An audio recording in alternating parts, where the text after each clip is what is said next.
Hello, welcome everyone to this panel discussion on is there a new norm in health tech and life science investing? My name is Harsha Rajasimha. I am the founder CEO of Jiva Informatics Solutions. I'm also the founder of Indo-US Organization for Rare Diseases. My background is in precision medicine data science, and I have been a social entrepreneur advocating for accelerating diagnostics and treatments for rare and chronic diseases over the last 10 years. My experience has spanned NIH, FDA, and startup space over the last couple of decades, and I'm based here in Northern Virginia. Welcome to this panel discussion.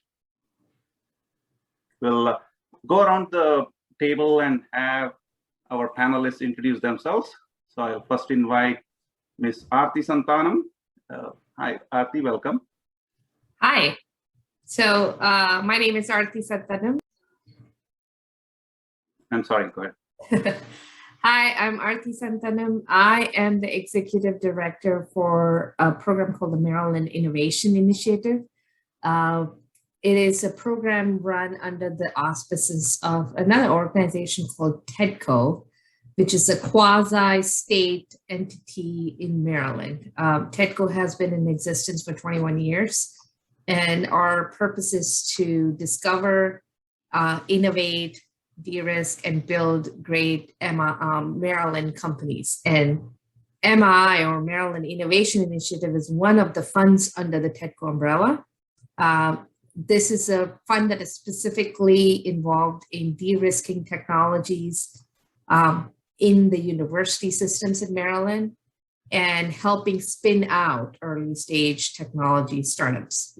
I have a degree in molecular genetics and microbiology and research experience in biotech. And now I do investments mostly in biotech, but across the technology spectrum. Great, thank you, Arti. Now I'll ask Rajesh Rai, our next speaker, to introduce himself. Namaskara. I'm originally a Bangalore boy, Malleshwaram boy to be precise. Went to BP Indian High School, then MES College, then Surathkal, NIT Surathkal. Been in the US since '99. Got my MBA at the University of Maryland Smith School of Business. So that's kind of my academic background. Some of it is relevant to what I do. Most of it is not. So I've been investing in early stage companies, specifically early stage companies with some built around technology for a long time. I was a partner at a fund called New Markets Venture Partners, and also I was a CEO of a fund called India Innovation Fund, where we were actually based in Bangalore. Currently, I'm a partner with a fund called Mountain Ventures. We have around 7 portfolio companies in healthcare and other areas. I'm also an advisor to the Center for Innovative Technologies at Virginia. In terms of nonprofits, I'm on the board of TIE, and I like and working with startups. I've been on both sides. It's much easier to be an investor and much more difficult and obviously much more rewarding to be an entrepreneur. And I look forward to this interaction and to interacting with entrepreneurs. Thank you so much for that wonderful introduction, Raj, and welcome to the show again. And thanks for also mentioning that it's more challenging to be an entrepreneur, which is what I'm trying to do. And thank you and Arti both for supporting the startup ecosystem in the DMV area. I have been in the life science, biotech, and pharma sector for the last 20 years. I started my career as a research associate, did a lot of gene therapy into vaccines and infectious diseases, and also oncology in Georgetown and a couple other biotech companies. And then I did my MBA and moved on to the commercial side. So there I supported some investment banks, equity research, did some opportunity assessments for technology transfer offices, and also now working in the commercial side, that is like launching oncology drugs, doing how the oncology drug will behave in the future. For example, in terms of like competition, what would the sales look like, how competitive it is in terms of the mechanism of action, what are the different indications that our company should consider in terms of like researching and also like investing in clinical trials. So those are some of the different aspects that I'm currently involved in. So let's get started here. Why don't we ask our panelists to tell us a bit about what type of companies and stage of investment that you get involved in? Maybe Arti, if you can tell us a little bit about that. Sure. So the project, so we get involved very early in the technology space. Under our company's umbrella, we give out grants. We give out, we do the first investment, we create the startups, we give out the first investments, and we can also do follow-on investments up to Series C through our venture group. So our company essentially holds a lot of the pipeline of technologies that come through the Maryland region. And we make investments in various, we are technology agnostic, so we make investments across the board. The Maryland Innovation Initiative specifically is really the very earliest stage of investments that we make. So we make investments in projects. So if there's a scientist who has come up with a technology and there's an invention disclosure in the tech transfer office, but they haven't moved the technology for the commercial space. They haven't found out their market niche. They don't know exactly which market segment they want to serve. Then we give them grants to figure that out, what we call as technology validation, validating a technology for a specific market. Once they validate that, then we help them spin that technology out into a startup with the proper licensing of the technology and setting up a team, giving them a lot of support from the ecosystem partners in terms of accounting and legal and all of that other essential things that are behind the scenes of an entrepreneur. And we help them de-risk the technology in the market segment in the company. And at that stage, we make investments. So we do both grants and then we make investments, and we are oftentimes the first investors in the company. We are essentially the angel investor for the company. So we do take on a lot of risk, but we also roll up our sleeves and work with the entrepreneur to sort of build the company. The purpose of our fund is to not only build the company, but grow the company in Maryland, because we are funded by Maryland taxpayer. So our mandate is to grow the company in our state. So we put in a lot of dollars and put a lot of work behind a company that we invest in, and make sure that we are able to provide them with all the workforce related issues they might face and help them grow go on and get their follow-on funding as well. So we help them build the value in the company so they can then go and get outside investments. So since the inception of my program here, I've made investments in we have de-risked over 300 technologies, spun out 105 companies out of those technologies, which is a great startup conversion rate, as we call it. So going from a project to a startup. And the 105 companies have then gone on to raise more than $500 million in follow-on investments, 80% of which is VC investments. It's beyond SBIRs, beyond angels. They've gone on to raise proper VC investments from sophisticated investors. So what we build is actual technology value that has long-term growth potential. That's awesome. Thank you for sharing that. Rajesh, how about you? So as far as we are concerned, we are looking at companies at the early stage. Right now, the question is how early.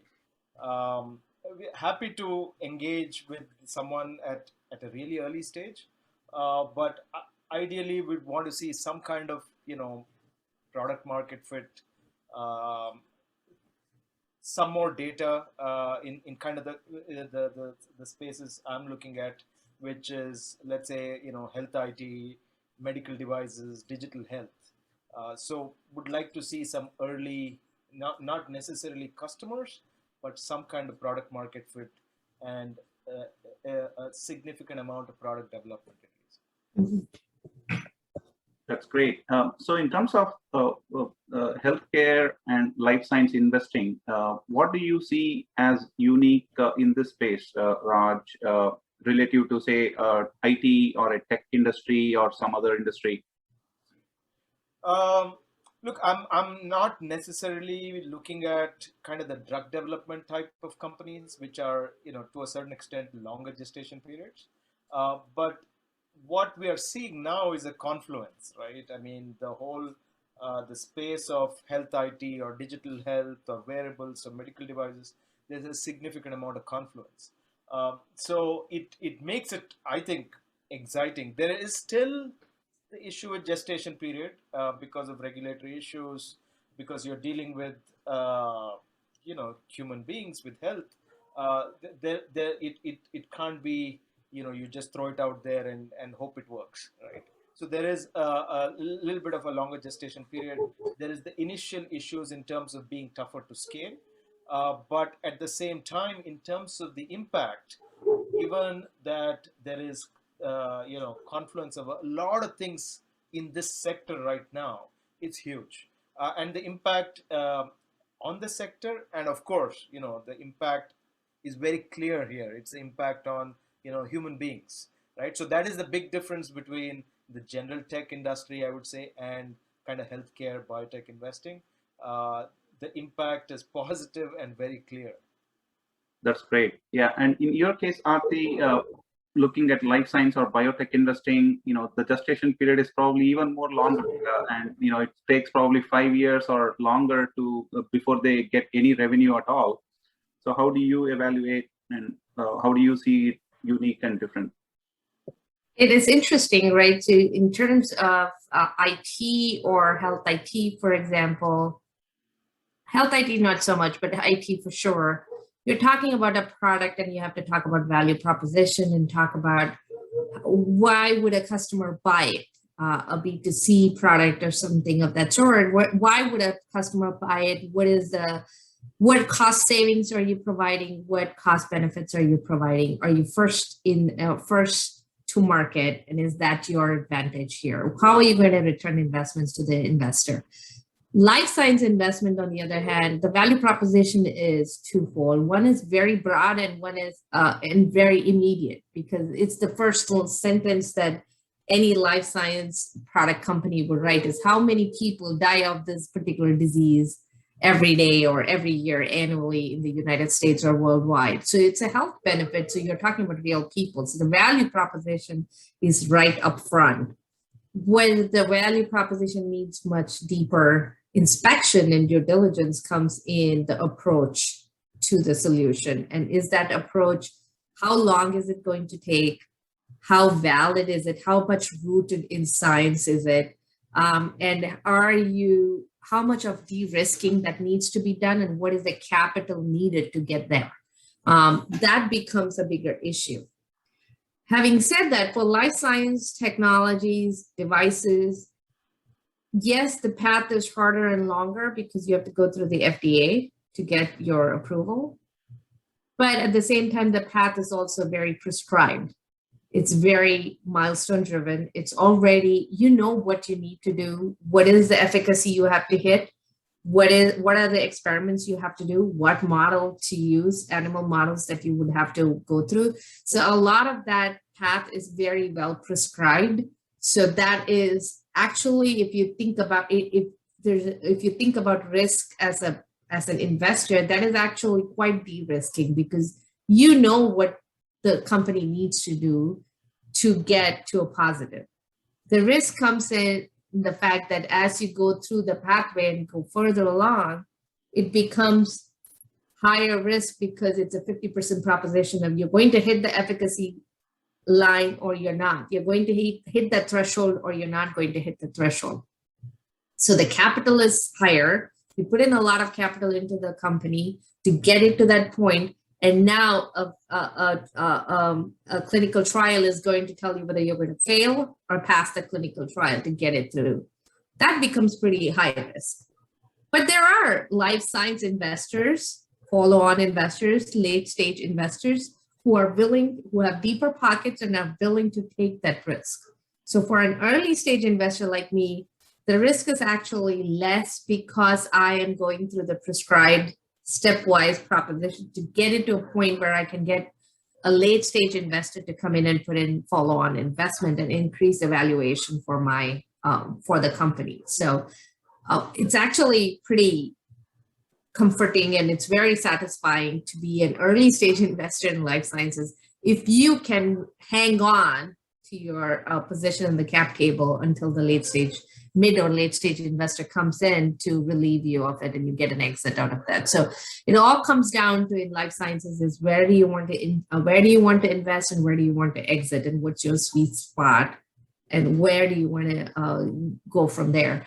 But the value can be enormous. If something hits, it hits big, right? It's quite a unicorn, and the payoff is big too. So the risk is higher, but the payoff is bigger too. So it's something to keep in mind is how patient are you with your capital? How long do you want to? So when you're a startup, you have to look at the investor and see which investor do I go with? Is this somebody who would want an ROI quickly, or is this somebody who's going to be patient with their capital and be available to open some doors for me as I go along developing the technology? Got it. Great points. Thank you for that. While we are talking about healthcare and life science, regulatory aspect is a big aspect.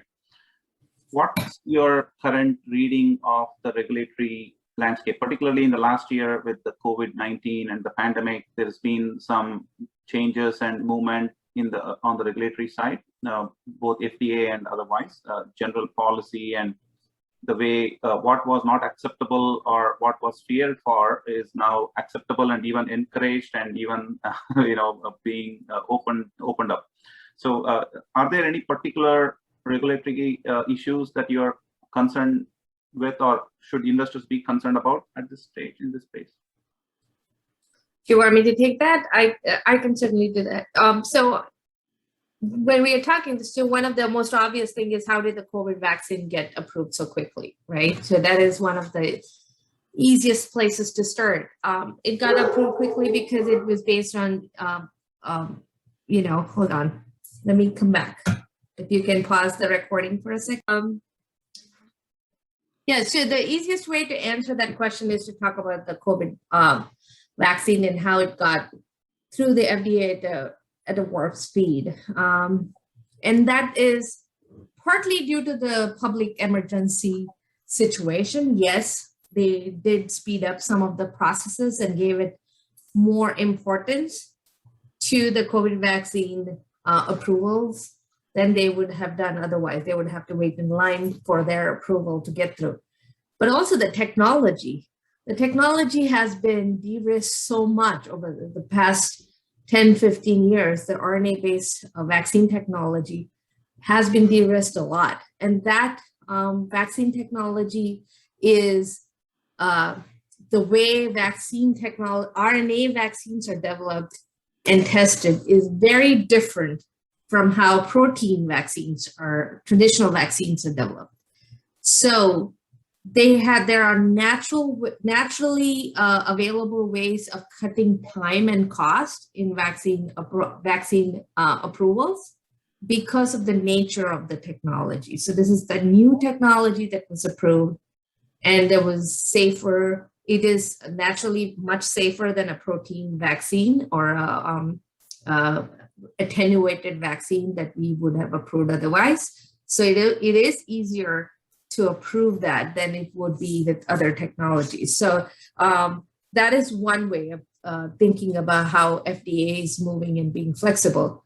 The other is FDA also has to do a lot of homework now, because as Raj mentioned, there's a lot of confluence of technologies coming through.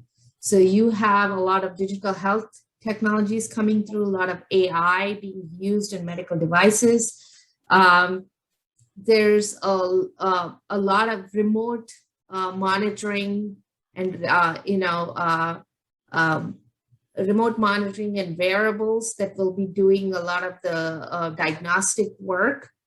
And how do you then protect patient privacy? How do you protect the security of those devices? So there's cybersecurity in medical devices is going to become a huge issue and a huge space that FDA needs to be ready to evolve and approve. And so there's a lot, and FDA is on top of it. There's many different groups and commissions that are working on what the FDA policy needs to be when it comes to AI, what FDA's policy needs to be when it comes to cybersecurity and blockchain and quantum technology in devices.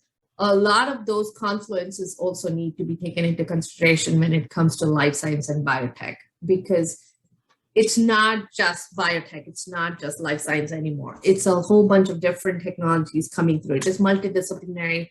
So the approach for regulation needs to be multidisciplinary. And that is something they are working on. I don't know how fast and how efficient that is going to be. There's going to be a few hiccups. But if there is a startup that is developing in that realm, they have to be aware of where FDA is going with those discussions and be involved in it. Yeah. Startups can be involved in those discussions. They just need to find the right avenue and they need to speak up. Right. So Raj, from your point of view in digital health and healthcare IT, what do you see? Has regulations been a barrier or a boon in the recent year? I mean, regulations are a barrier by definition, but it could also be an opportunity, right? And also by, create it, for example, right? Now, if AI is now a medical device, right? And so now you have reimbursement codes for AI, right?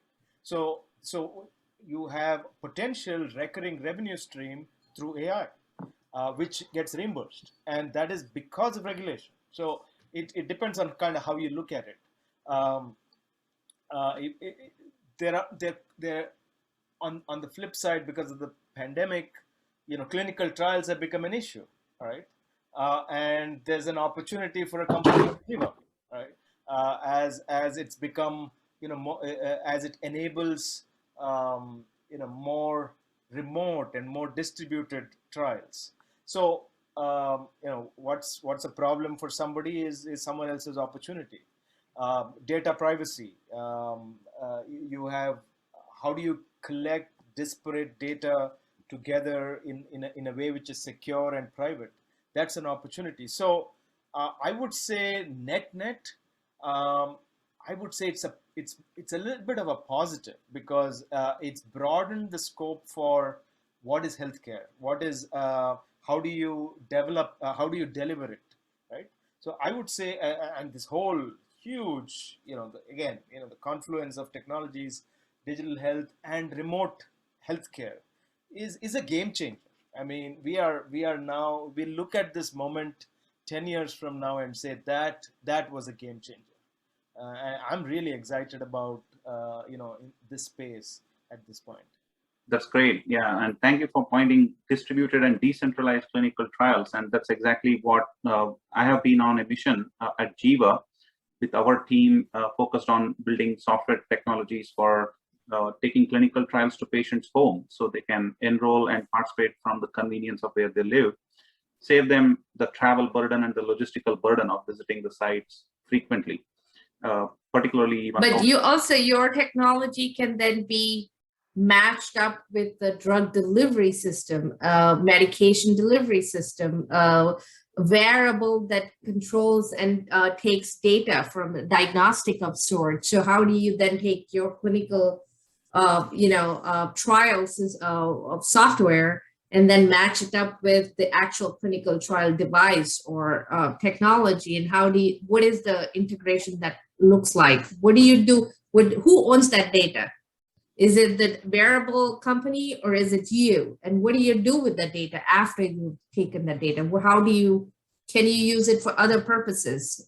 How do you store that data? All of which now becomes a health technology, but also something that the FDA that traditionally hadn't been thinking about it now has to think about, right? Now CMS has to think about, how do we pay for it? Who do we pay for? Who gets the reimbursement? How does the reimbursement split up?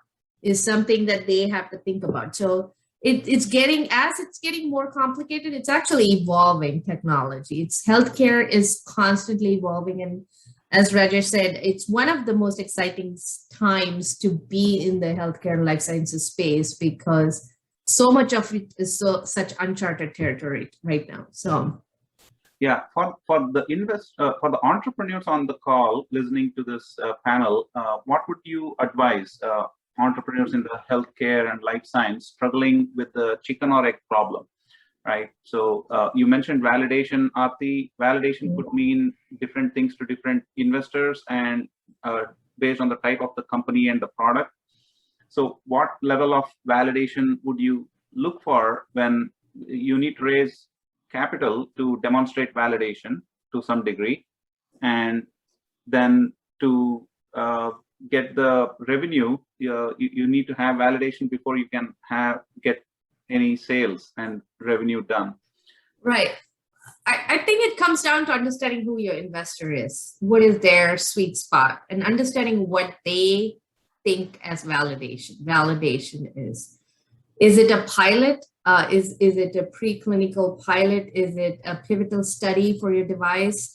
Is that what they think is validation? Is it a pilot with the healthcare system that is a validation? Or is it a customer acquisition and their customer pipeline that will be considered validation? What does validation mean to that particular investor? And what is the stage that your technology is in? So it behooves the entrepreneur to do the research on the investor and find out their sweet spot. Ask them that question: what would you want to see? Don't talk to your investor the very first time you talk to your investor. You're not asking for money. You're just introducing your technology to them, and you're going to talk to them over many, many months and years before they write you the first check. So ask them what their sweet spot is, ask them for their advice, because they have taken other technologies through that space. They might even be able to open some doors to you for your pivotal studies and your pilot studies and getting that first clinical trial set up, getting you a clinical partner. And they might be able to say, this is where I feel comfortable putting money in. Or I need to see the first few data sets to know that this is going to be a success before I can put money in. It all comes down to what is the investor's risk profile, and where do they think they are ready to make investments. Right. And you, Raj, it's between the customer and the investor, right? So yeah. I get your question. You need the money to prove to show the validation. You need the validation to get the money, right? So how do you solve that problem? So and the entrepreneur always has to be a little ahead, right? I mean, you got to hire ahead. So how do you do that? So it again, the primary thing is you need to know your investor, of course, as Arti was saying. What exactly validation means. But if you're going early, I would try to get some proxies, right? For example, hospital partners, a scientific advisory board. If you are able to attract that particular doctor who has that pedigree, on your scientific advisory board, if you are able to get that particular hospital, I don't want to name a specific hospital, to share some of their data with you for a pilot, for a sandbox type, in a sandbox type environment.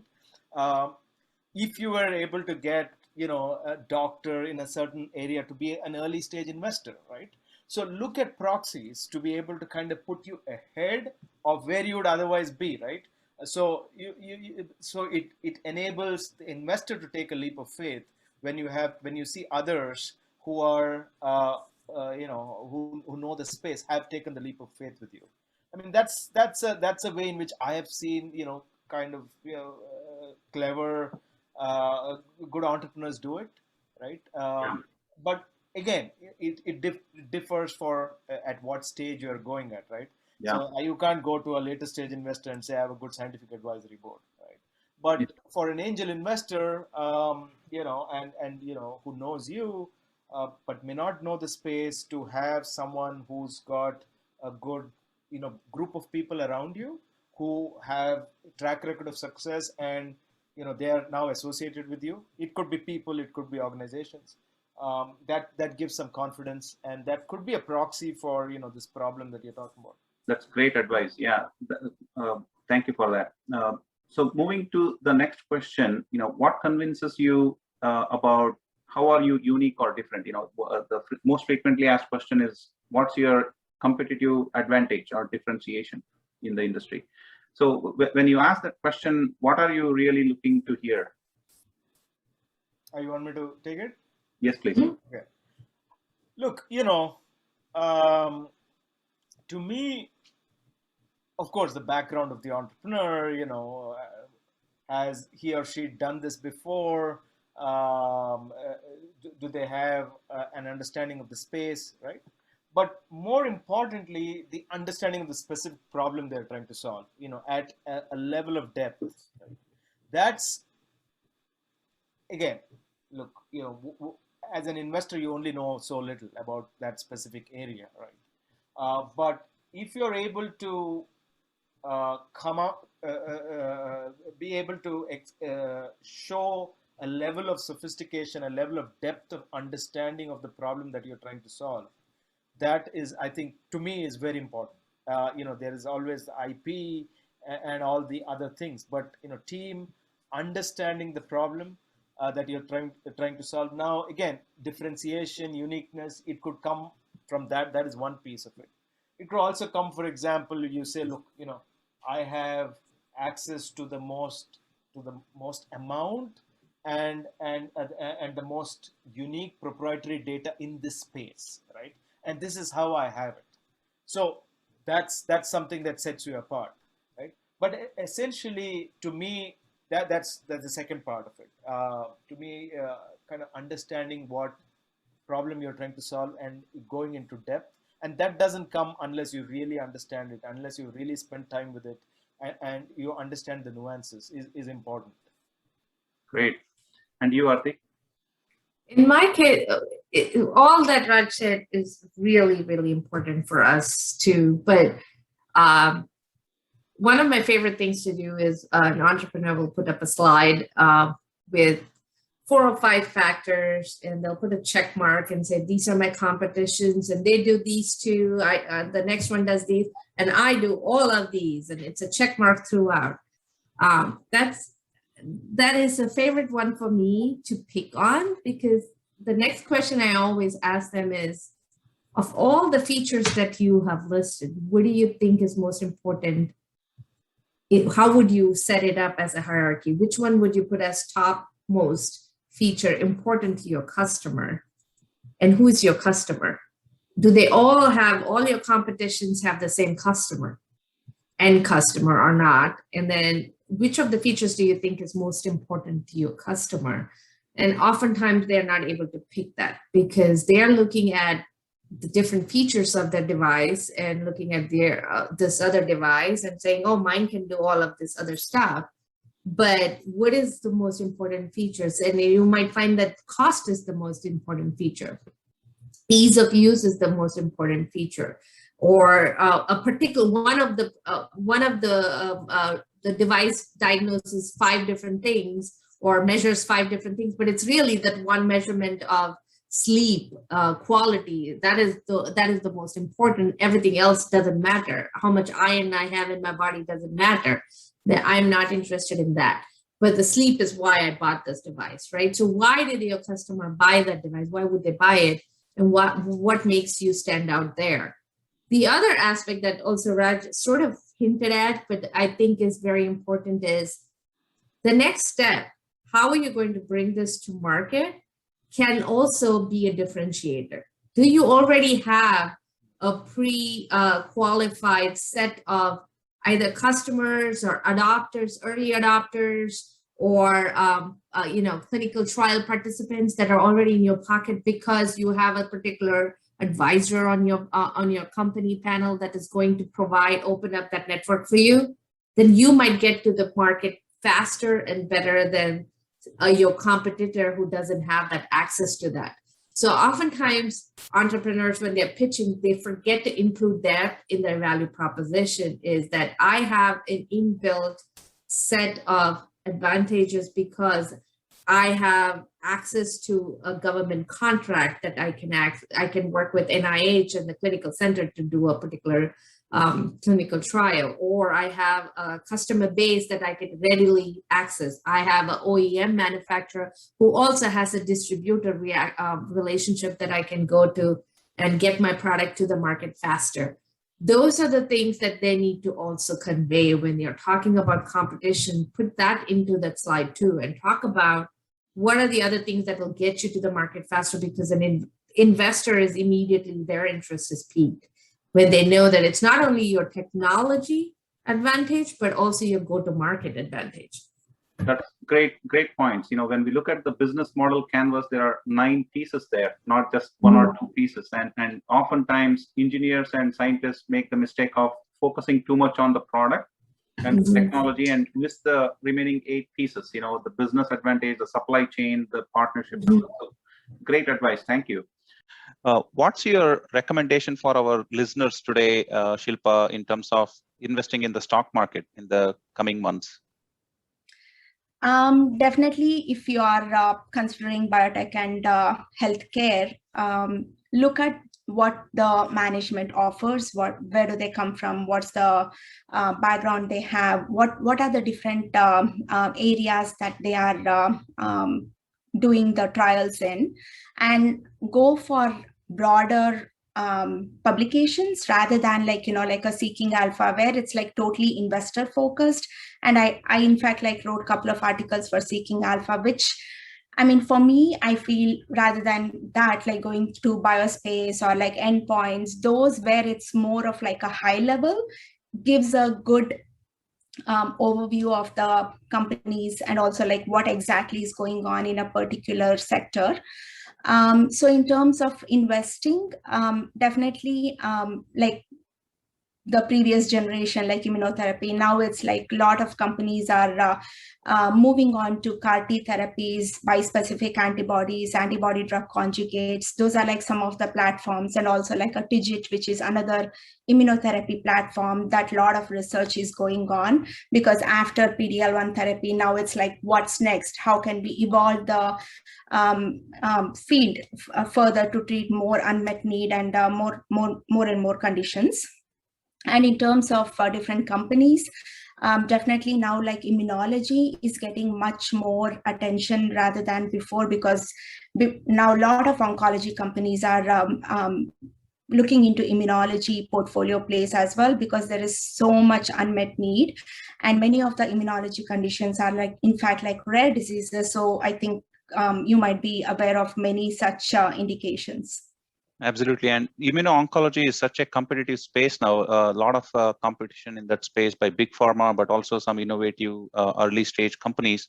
How do you differentiate the signal from the noise in that space? Noise in the sense definitely in the smaller companies, if they have good indications going forward, if they have a collaboration with a big biotech or big pharma, then definitely it's kind of validation, because common man, it's very hard to understand whether this is legit, whether this is a good platform, whether will it be successful, right? So I usually like the companies who have collaborations, and at least early on they have some positive phase 2, and in my case I usually get on the stock much earlier, so that I'm building the value as it gets towards to the phase 3 trial.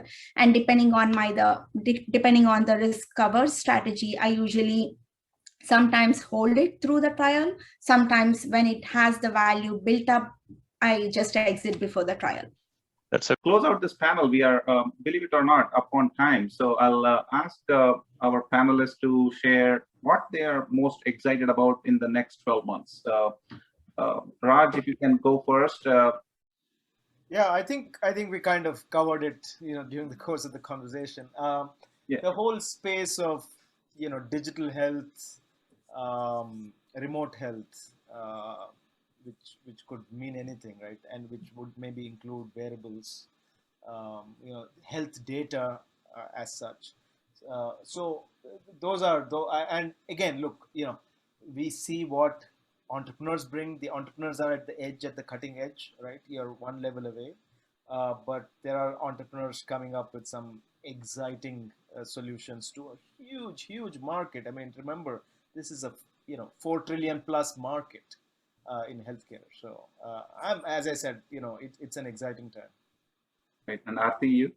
Anything in particular? Yeah, so in core life sciences, if I were to go into core life sciences, there are 2 or 3 aspects of it that have been that are getting very exciting. One is brain and neuroscience. It's always been exciting, but there have been some new breakthroughs that are going to impact how we deal with Alzheimer's and Parkinson's and a lot of other neurological rare diseases. As you know, Harsha, quite a few of these tend to be, especially in pediatric population, there are a lot of neurological diseases that happen to be rare diseases. So the rare disease space, definitely with focus on neurology, neuroscience is going to be pretty exciting going forward.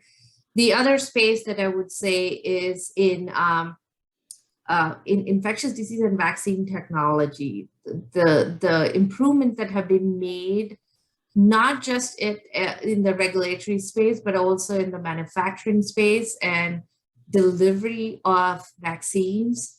RNA-based vaccines development, that is going to be pretty hot space for investments right now, because this is traditionally thought to be very risky and not so exciting, but the COVID experience has opened the eyes to a larger market, a global market, and the infectious disease space, which has traditionally been less of a VC focus and not so exciting for VC investors to put money into, is going to become more exciting for them.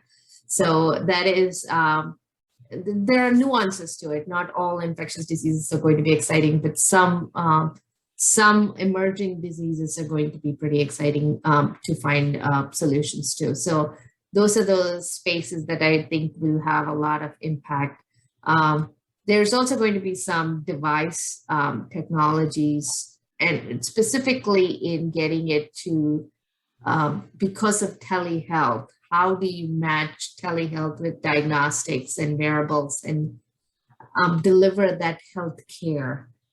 That is going to be another space that is already hot, but it's going to develop pretty fast. We are going to see more and more devices that you can buy at Rite Aid or CVS and measure everything under the sun, and let your doctor know, or your healthcare system will say, use these devices. You get your insurance card and you get these devices that you have to use to measure things. So you get healthcare at your home, not necessarily in the doctor's office. Actually, next 12 months is kind of like still a lot is happening in terms of like diagnosis. Like healthcare is almost like bouncing back to the almost like new norm, even when we see new indications, like new diagnosis that's happening in my commercial world.